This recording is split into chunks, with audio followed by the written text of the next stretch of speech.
Bonjour à tous, c'est Victor de Murmure 3D. On se retrouve aujourd'hui sur Desync Render pour voir comment faire des matériaux avancés. Donc pour trouver la scène qu'on va travailler, je vous la remets dans le lien de la vidéo. Elle est gratuite, donc vous avez juste à la télécharger. Et pour ceux qui l'ont déjà téléchargée, je vous invite à retélécharger la nouvelle parce que j'ai corrigé quelques petits problèmes dessus. Si jamais vous voulez garder l'ancienne scène, j'ai une vidéo qui sortira 5 minutes après celle-ci, dans laquelle je vous explique comment corriger les problèmes que j'ai faits sur 3ds Max. Et du coup, comme ça vous permet de progresser aussi sur 3ds Max. Donc maintenant, on va se retrouver sur Desync Render. Et donc, sans plus tarder, c'est parti.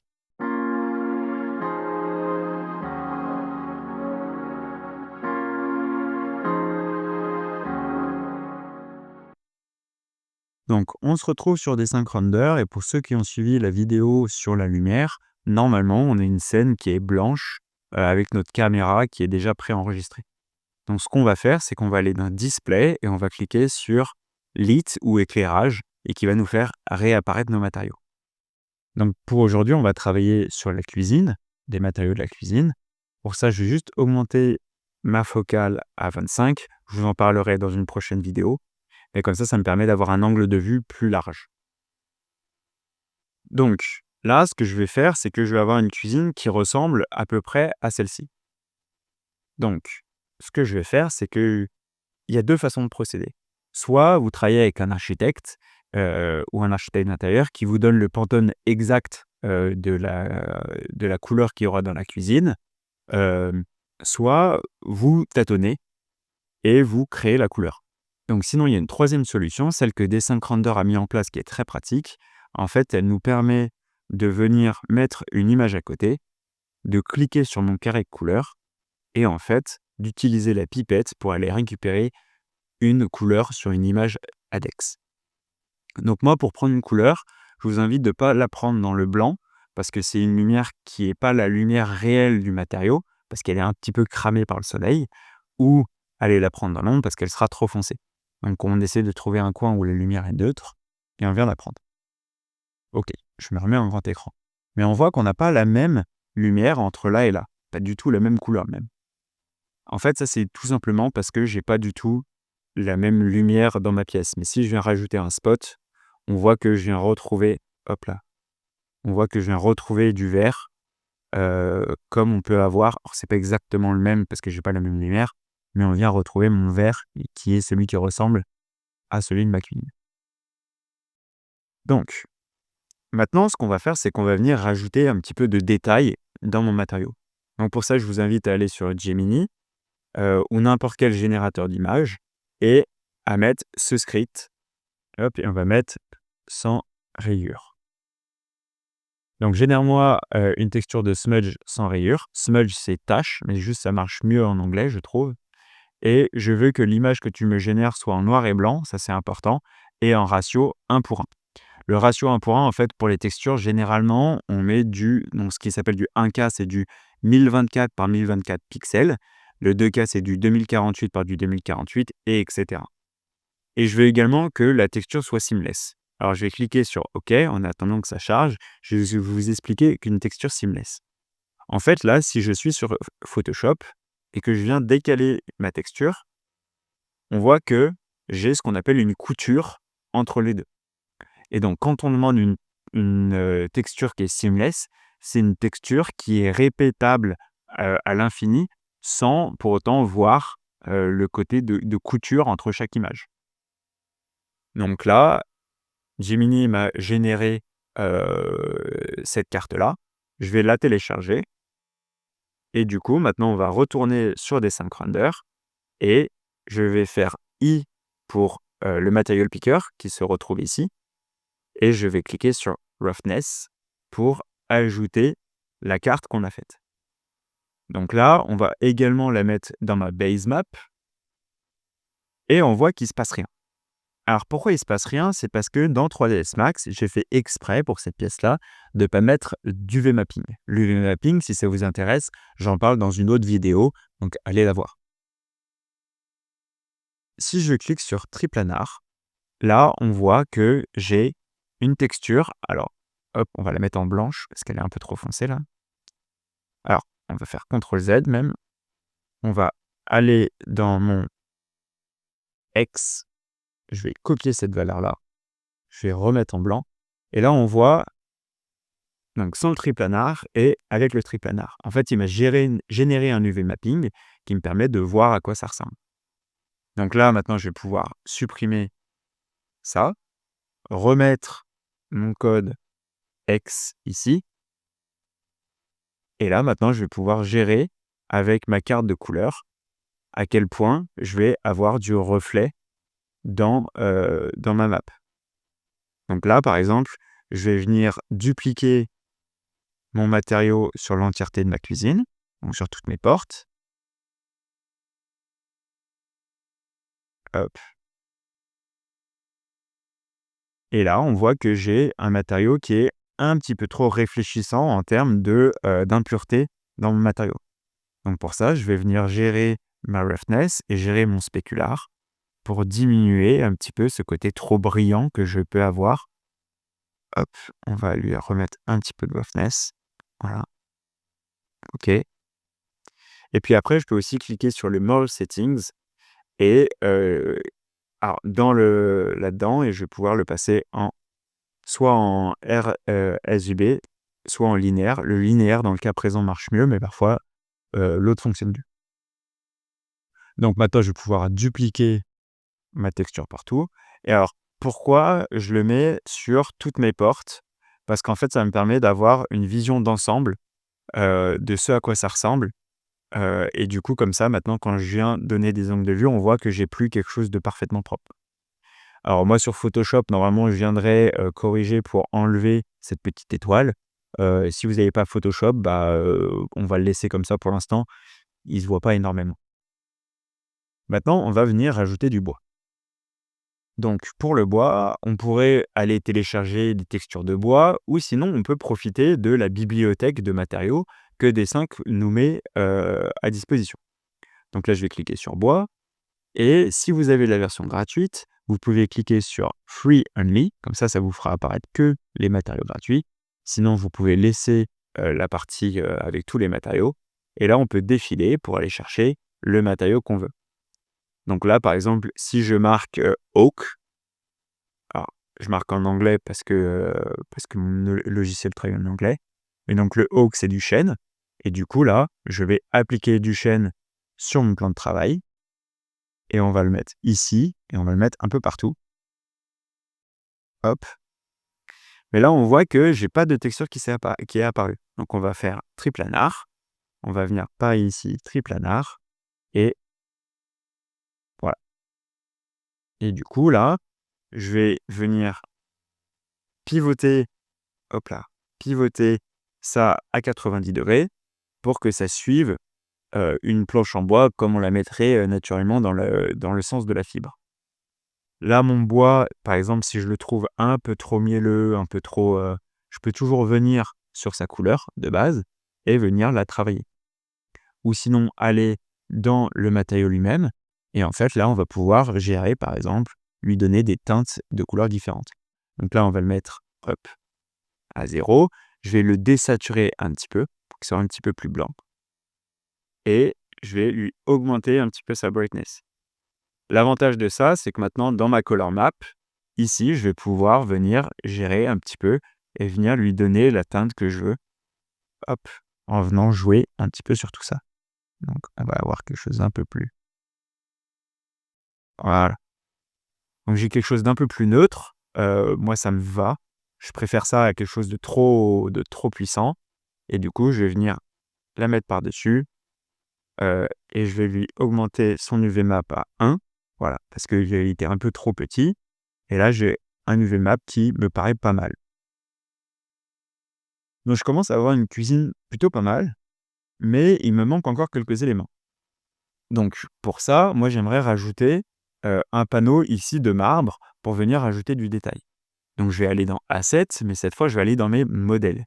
Je vais aller dans mes Basic Models, on va supprimer le Oak qui est là-haut et on va prendre un cube. OK, parfait. On va le diminuer. Hop, on va le passer à 100 par exemple. Donc là j'ai mon cube qui est ici, parfait. et on va lui casser son homothétie. Donc là, comme ça, je vais pouvoir le rendre un peu plus fin. J'ai pas besoin d'avoir une grosse épaisseur. On va le grossir, on va le mettre un peu plus haut et on va descendre pour venir lui mettre, hop. Et là, on va juste prendre un peu de temps pour placer notre matériau. C'est pas très grave s'il rentre dans le mur, c'est même mieux. Voilà. Alors là, on va le grandir un peu, OK. On va le décaler et on va réaugmenter un petit peu sa taille. Voilà. Et alors là, pour être précis, on va décaler avec ici les valeurs en cliquant avec la flèche gauche. On sera un petit peu plus précis que si on décalait avec la flèche. OK, parfait. J'ai mon matériau. Alors il est encore un peu petit, on va l'agrandir un peu. C'est pas grave, on va venir le décaler. OK. Et donc là, on va découvrir un nouvel outil qui est dans les matériaux, le AI Material Snap. Donc si on clique dessus, on a directement une image qui apparaît. Donc vous pouvez utiliser cette image ou vous pouvez aller chercher des images qui vous plaisent plus. Donc moi, j'en ai préparé une juste pour l'exemple, où là, ici, j'ai un joli marbre qui me plaît bien. Donc je vais cliquer sur la petite flèche ici, qui va me permettre de sélectionner n'importe quel matériau. Donc là, en fonction de où je mets ma flèche, il va venir, lui, automatiquement sélectionner des parties. Donc là, moi, je vais mettre cette partie-là, qui me paraît pas mal. Comme ça, je vais avoir un joli marbre. Et on va juste attendre que ça charge et que ça génère ma carte. Donc là, l'avantage de ça, c'est que ça va me générer ma carte PBR, donc Physical Based Rendering, qu'on a vu dans la vidéo précédente. Et en fait, ça va charger toutes les cartes. Donc on va avoir la diffuse, on va avoir la normale, on va avoir la specular, on va avoir la roughness. Et si vous cliquez displacement, vous allez également avoir le displacement. Dans le cas présent du marbre, on veut avoir un marbre très lisse, donc on va garder, on va pas mettre de displacement. Donc là, je clique sur la pipette et je viens l'appliquer à mon matériau. Je viens le mettre en triplanar, en UV Randomizer. Alors on va enlever le UV Randomizer, on va juste lui grossir ça. Mais là, la texture ne me plaît pas, parce qu'on voit le côté trop répétitable de la texture. Donc là, en fait, je vais tout simplement aller prendre une texture qu'eux ont créée et on va venir l'appliquer. Donc là, on va venir le mettre en triplanar, on va venir se l'augmenter et on va juste le mettre un petit peu plus blanc. Là, je le vais trop foncé. OK. On va venir également activer les lumières qu'on avait fait dans l'épisode précédent. Hop. Et ça, je vais le renommer lumière. Tout ça, on va mettre aussi ça dans un dossier CTRL-G lumière. Voilà. Et du coup, comme ça, on commence à rajouter du détail dans ma cuisine. Donc là, on a vu comment gérer des matériaux, comment rajouter un petit peu de détail dans les matériaux pour avoir un rendu un petit peu plus réaliste. Donc maintenant, on va voir comment, en fait, on pourrait faire la même chose pour tout, mais sauf que j'ai quand même une bibliothèque qui est bien remplie. Donc moi, je vais aller plutôt travailler avec la bibliothèque qui m'est fournie par Dessin-Render. Donc là, par exemple, si je lui mets, si je lui marque curtain, donc c'est rideau, et que je lui mets, on va dire plutôt, voilà, celui-là, ça me va. Il va directement venir me mettre un rideau semi-transparent, juste pour venir casser un petit peu la lumière. Donc pour ma nappe, même chose, on va venir sélectionner, hop, donc là, on va rester dans le coton, et je vais mettre une nappe, peu importe, de toute manière, je viendrai lui changer sa couleur. Voilà, on va se mettre ça, parfait. Et là, on va juste lui diminuer, hop là.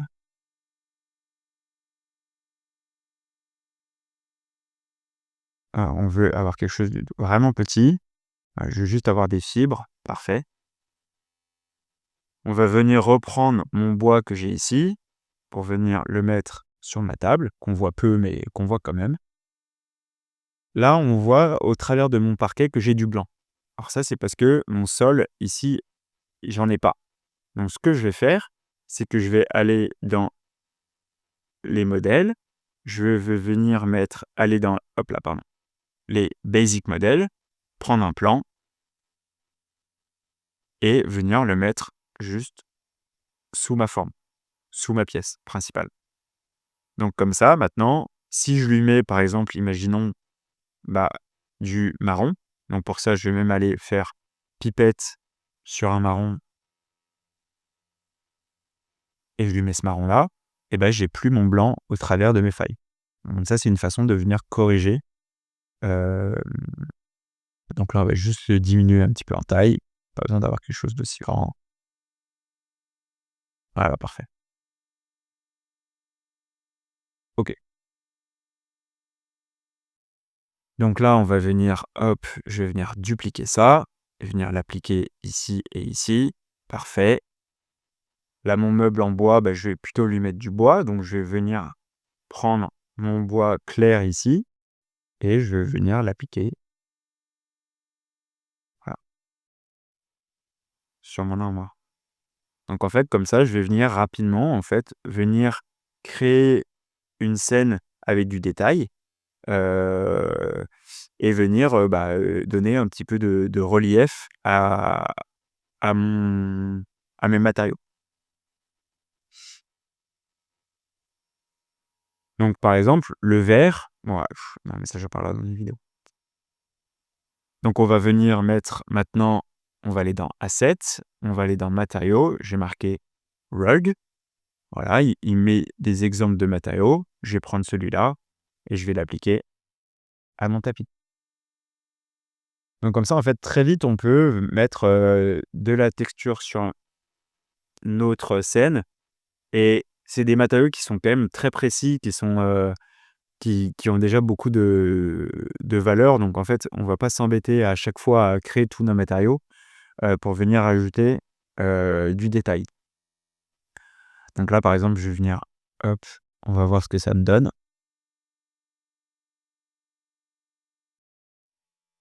Hop, là, ce que je vais faire, c'est que je vais venir lui mettre le même, mais sauf que là, je vais venir supprimer sa valeur de couleur, mais en fait, grâce à la normale et à mon spécular et à ma roughness, il va garder normalement, voilà, on le voit ici, il va garder, de la texture. Donc alors là, il est peut-être un peu petit, on va venir l'augmenter. Hop, parfait et on va venir lui mettre plutôt un blanc. Voilà, moi ça me paraît pas mal et plutôt un gris. Voilà, pour venir donner un petit peu de contraste ou sinon, on vient prendre tout simplement un matériau blanc et on vient lui appliquer et comme ça, j'ai 2 matériaux différents qui ont plus ou moins de détails. Là, mon mur, moi ce bleu-là, il me va pas. Je l'avais mis à la base, pour l'exemple. C'est comme mon plafond, je vais être sûr qu'il est bien en blanc. OK? Alors généralement, on met jamais un blanc pur, on vient toujours le casser un petit peu parce que le blanc pur dans la réalité n'existe pas. Donc on va venir appliquer ça un peu partout. Très bien. OK, parfait et là, on va venir modifier ça, par exemple, je dis n'importe quoi, mais ça peut être, on peut aller dans de la brique. Hop, heu, tac, tac, tac, tac, tac. Donc on va marquer brick et là, par exemple, je vais mettre une brique blanche. Voilà, je vais lui activer alors on va enlever le displacement, on va lui activer le triplanar et là, comme ça, j'aurai un papier peint de briques, par exemple. Ça peut être une façon d'avoir rapidement, très rapidement même, un appartement. La même chose, alors, donc pour ceux qui ont pas trop DS Max, je vais vous montrer une technique, pour ceux qui ont trop DS Max, pardon, je vais vous montrer une technique pour venir casser un petit peu la répétition d'un objet. Donc là, en fait, on va venir lui appliquer le Material by Elements. et en fait, on va venir lui mettre un multi-sub object. Donc ça me permet d'avoir plusieurs éléments. Donc là, par exemple, si je lui dis que je veux, allez, on va en mettre 5 matériaux différents. Et ensuite, on va aller dans les physical materials et on va venir lui appliquer 5 matériaux différents. Donc on peut en mettre autant qu'on veut. Voilà, là j'en mets juste 5 et je vais changer la couleur à chaque fois pour bien voir la différence. OK, donc là je vais avoir mon jaune, là je vais avoir mon bleu,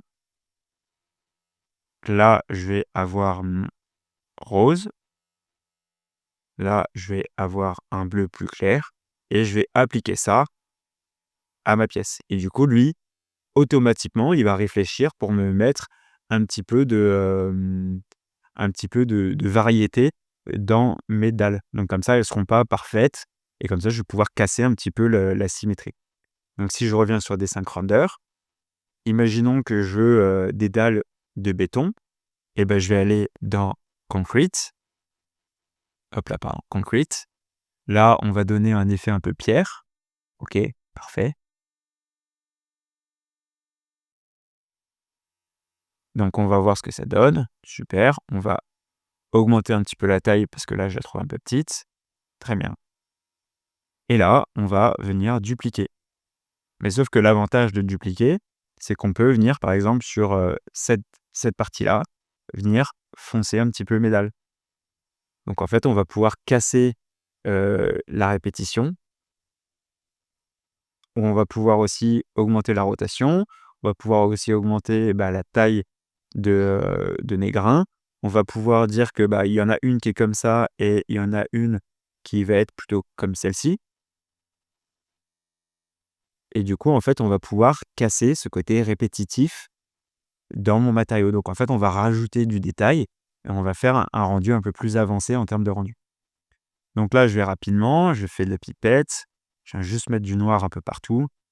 Et là, on va faire la même technique qu'avec le Gemini. Là, moi, je vais aller chercher une de mes textures. Donc là, moi, je vais aller chercher une de mes textures, donc, hop, d'imperfection. Donc j'ai tout un dossier que je me suis conçu avec le temps, avec des imperfections. Et là, je vais rajouter des, donc là, je vais rajouter des rayures. On va venir, hop, copier ça et me la coller là-dedans. Hop, pour voir ce que ça me donne. On va la passer en triplanar. Et là, comme ça, on voit que j'ai rajouté du détail dans mon matériau. Donc, j'ai pas besoin de l'avoir là-dedans. Par contre, dans ma roughness, elle va être importante. On va rajouter un petit peu de métallique. Mais alors là, je vous disais dans la vidéo précédente, on est à 0 ou à 1. Donc là, je vais mettre à 0,1 pour rapporter un peu de brillant, un peu de côté métallique, mais on va quand même le garder en un peu mat. Donc ça, c'est une façon aussi de venir rajouter du détail. Donc en fait, ce genre de détail, on ne le voit pas tout le temps, mais sur certaines vues, avec certains angles de caméra, en fait, on va venir capturer, alors hop, on va venir plutôt là, on va venir capturer quelques imperfections dans ma matière. Et en fait, c'est ça qui va être intéressant parce que je vais pouvoir venir, justement jouer sur le côté imperfection. Donc là, elle est un peu petite, on va la grossir un peu. OK, parfait. Et donc là, voilà, j'ai rajouté du détail dans ma matière.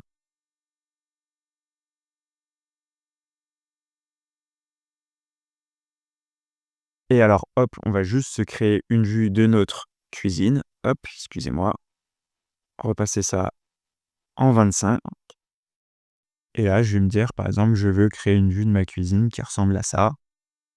Pour l'instant, ça me va. Ensuite, on va également lui mettre Adobe Portrait, mais ça, je reparlerai dans une prochaine vidéo. Et comme ça, on commence à avoir une scène qui commence à avoir un peu de détail, qui commence à avoir un peu de vie. Donc merci d'avoir regardé cette vidéo. Si ça vous a plu, n'hésitez pas à vous abonner, à mettre un pouce bleu et à mettre la cloche. Et également à laisser des commentaires. Moi, j'y réponds à tous. Et puis, ça me motive à continuer. Donc normalement, dans la prochaine vidéo, on va voir comment, travailler, pour ajouter du détail à notre scène et ensuite on verra par la suite comment faire des rendus, comment faire des animations de notre pièce. Donc si ça vous a plu, bah, restez et à la prochaine. Salut!